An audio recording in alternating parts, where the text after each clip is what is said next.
Good morning. It's Mark Reed. It's August 2020 or 21st, 2023.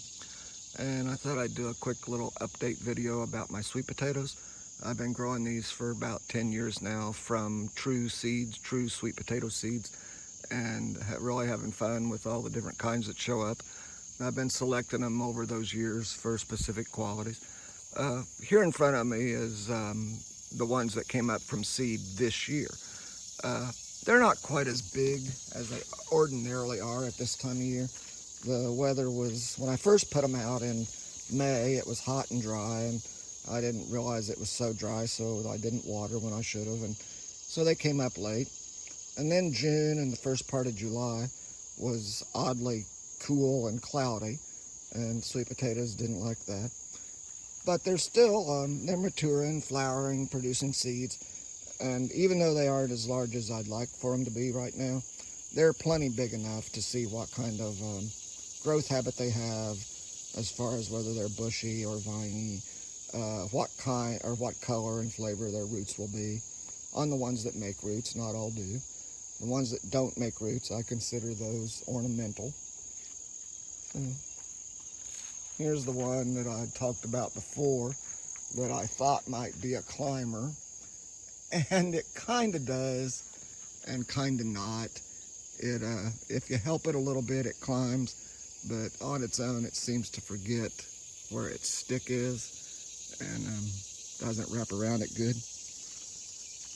Here's some more of seedlings. I planted these directly in these pots. I didn't pre-sprout in a greenhouse or anything like that. I just prepared my pots and stuck the seeds in. This one down here, years ago, would have been an automatic reject because it doesn't even bloom, let alone make any seeds. But it's a super compact plant. Its roots grow in a super compact cluster underneath that I call clump root, which I really like for ease of harvest and space. So I've kept that plant. It came up from a seed last year. Then moving on down, more 2023 sprouts. And these are the ornamental group, or some of the ornamental group. They are out here in the hot sun and haven't been well cared for, but they're doing all right. Been collecting some seeds. Here's what a seed capsule looks like. That's a small one. Probably only one seed in there. They can have up to 4 seeds.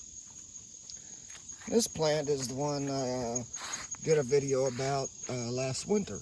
It's confirmed self-pollinating because it flowered and matured a seed growing in a drinking cup in the kitchen window last winter. So I would have never thought that they could, so far removed from their natural environment that it would do something like that, but it did.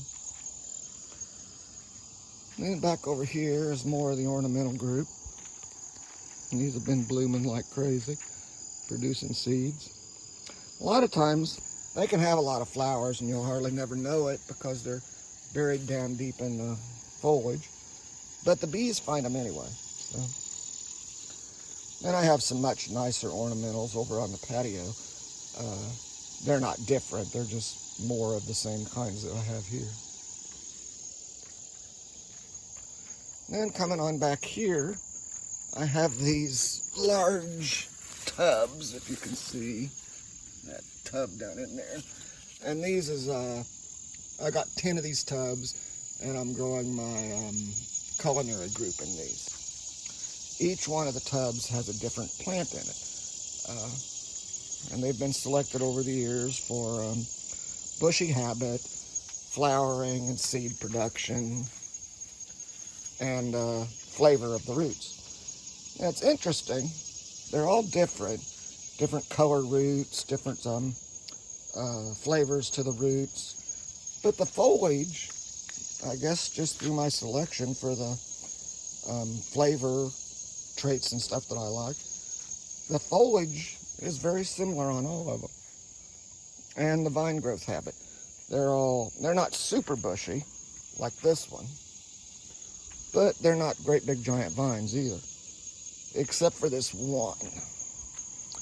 And this one, I keep it around because it has this delicious white yellow root, which the yellow roots to me have the best, yummiest flavor.